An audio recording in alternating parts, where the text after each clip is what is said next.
When I tell you these ladies literally, they're having conversations and they just chomp each other off. Just chomp each other off. It's like, oh gosh, you all.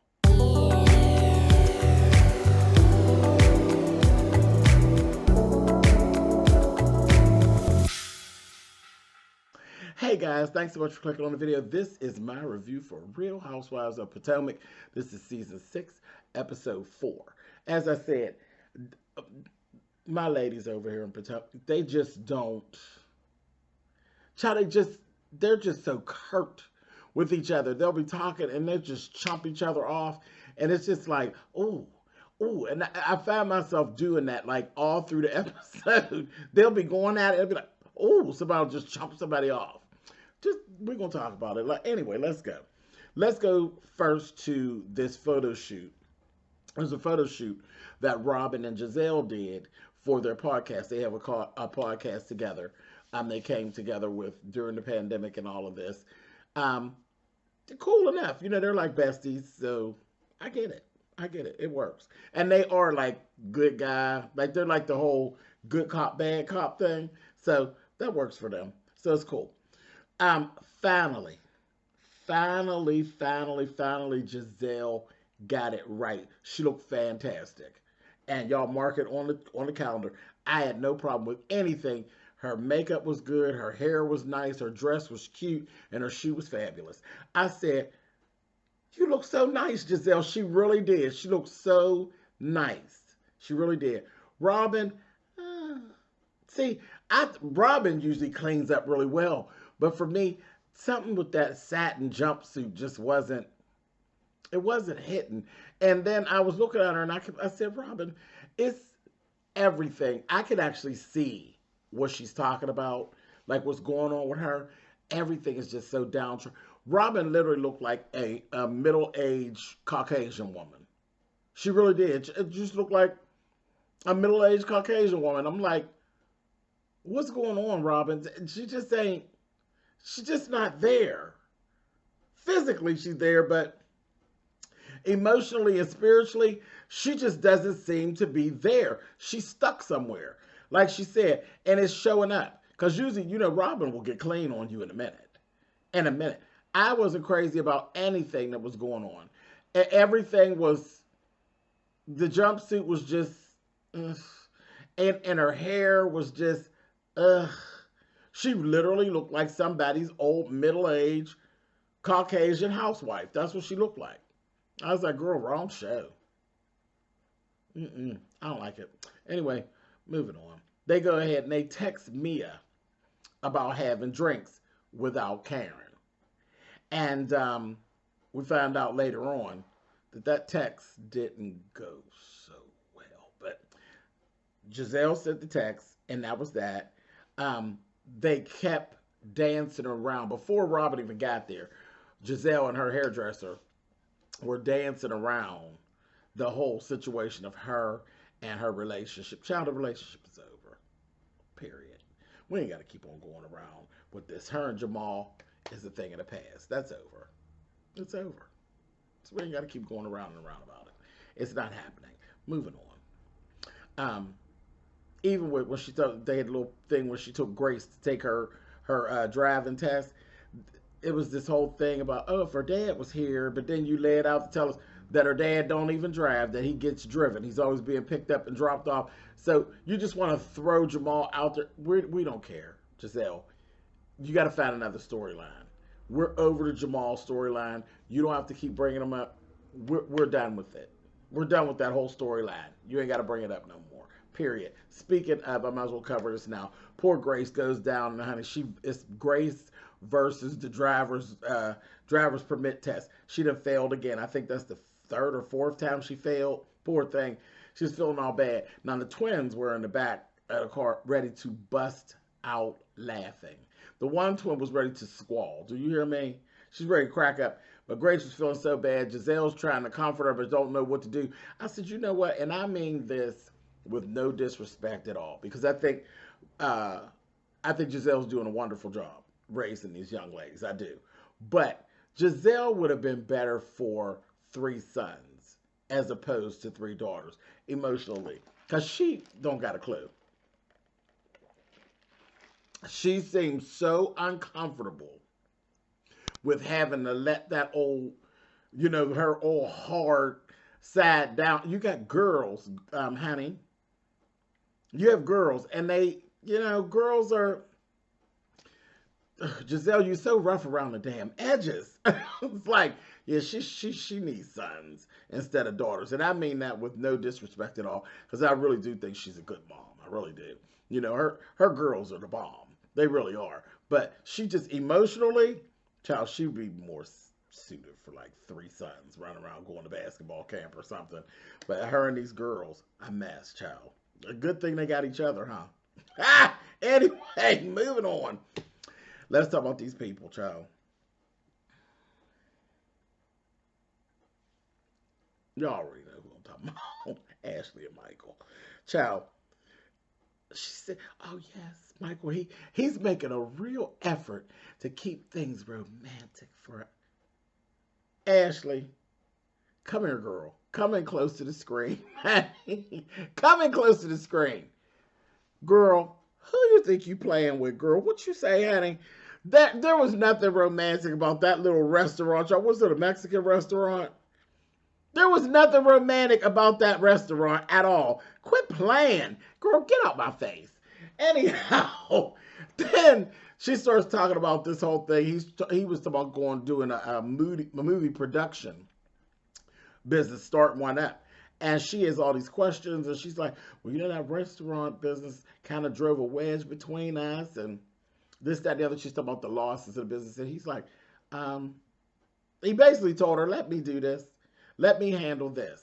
I handle the business. You handle what you handle. And I know what I'm doing. I don't just throw money at stuff. And I was like, I don't know what that whole conversation was about. It was just really stupid. But I just thought it was really funny with her talking about romantic. Like he had taken her to some romantic lunch. And that little tired little restaurant. I said, girl, if you don't get your ass out of here. Later on in the episode, she ended up going into labor, child. And then she was making a whole big deal about she didn't want to leave to go to the hospital because she just realized when she leaves to go to the hospital and then she comes back that Dean won't be the only baby in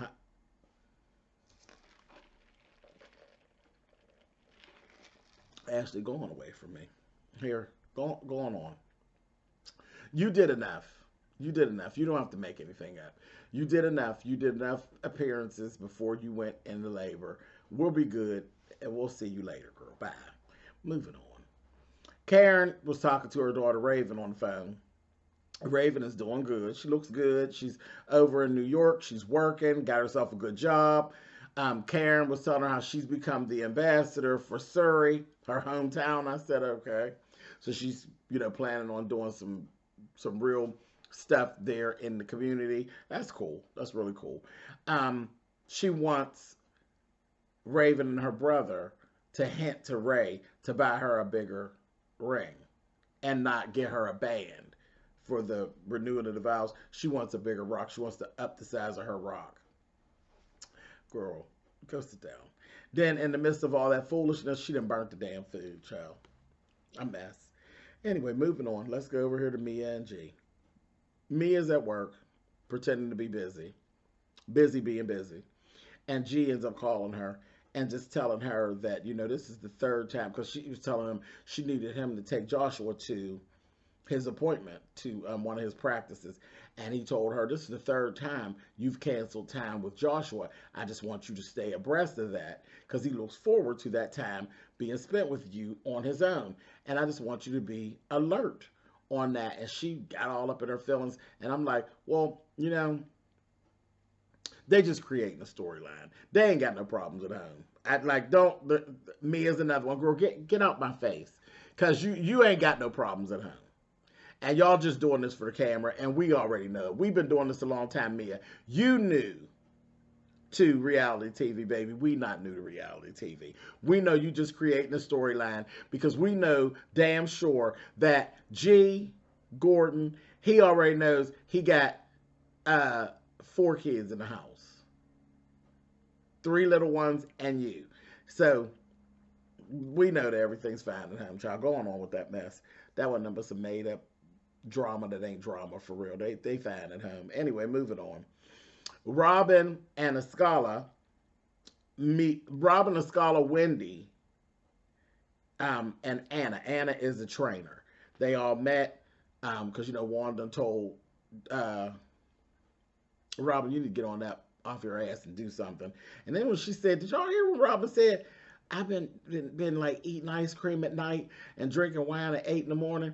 The fuck is you drinking wine at 8 o'clock in the morning, Robin? Did that stick out to anybody else other than me? What would you be doing that would warrant drinking wine at 8 in the morning? That's some drunken shit. Oh my God. Wine at 8 a.m.? No, babe. No. And you ain't on vacation? I couldn't even do it on vacation, but wine at 8 in the morning. At 8 in the morning, you're supposed to be getting your kids up for school. Or this should already be at about 7:30, but whatever. Girl, I don't understand that. Yeah, you got some stuff going on. Anyway, there's some more going on than what you lead on to, but that's okay. First of all, can we talk about Escala's coat? Cold. Shit, this fur jacket, cold. It was so cold. I said, oh, that is so pretty. Anyway, moving on. I'll say this. I realize in this moment, I'm officially tired of hearing about Wendy's titties and her behind. I'm sick of it. We get it. We get it. We get it. I'm over it now. I'm over it now. I don't need, I'm over it. Moving on. Candace ends up calling them to invite them to a party, her peace out house party. She's basically gotten everything out of her old townhouse and she's selling it. Somebody's buying it and everything. So she's doing a peace out party with the girls. She invited everybody except for Ashley. And then at the party, she had the nurse say, oh, I forgot to text her. They called her out on it. They're like, girl, you know good and well. You didn't intend to invite her. She said, girl, she ain't going to be here no way. I said, oh. Anyway. Anyhow. And right before the party, when they were getting it together, we saw Candace talking to one of her friends that was helping her clean up. And she was telling her about Mia, that they had a new girlfriend named Mia that joined the group. And she's telling the girl that Mia got big feet. I said, y'all don't get enough about talking about each other behind y'all's back with them cameras rolling. That was a whole mess. Anyway, then let's go over Karen's house. We see Karen, and we're over at Mia's house. This was at Mia's house. Karen had a bad coat. It was a sleeveless, like a duster, but it was fur. Sharp as hell. Sharp as hell. But the only thing is, it was really pretty, but what is the purpose of a sleeveless duster in fur? Because if it's cold enough to wear it, you definitely need sleeves. So that whole situation, that's just money waste. But it was pretty. The fur was pretty. I just love fur. So the fur was pretty. But I looked at it because I said, what kind of fur coat is this? And I looked at the sleeves. I was like, those sleeves is ugly. But it was the sleeves was attached to that blouse she had on. But anyway, the fur portion, very pretty. Moving on. When she said Robin is up Gizelle's bush, I said, Karen's mouth just got terrible. Old Dom, you just say any old thing, honey, out your mouth. Anyhow, we got the whole story on how basically Mia got the text from Gizelle and curbed it. She sent a message back and said, I have nothing really to speak to you about, but, whatever. Then she was telling Karen, nobody dictates to me how I move or who I travel with to tell me that I can't bring you. No, you don't do that to me. I'm a boss. And now she knows that. So when she sent the message saying, it wasn't really necessary, that they really don't have anything to talk about or whatever, and said, but if you really want to meet, You just reach out to my people and they'll schedule you into my schedule. I said, oh, child. Robin responded to her and told her that her response to the message was rude.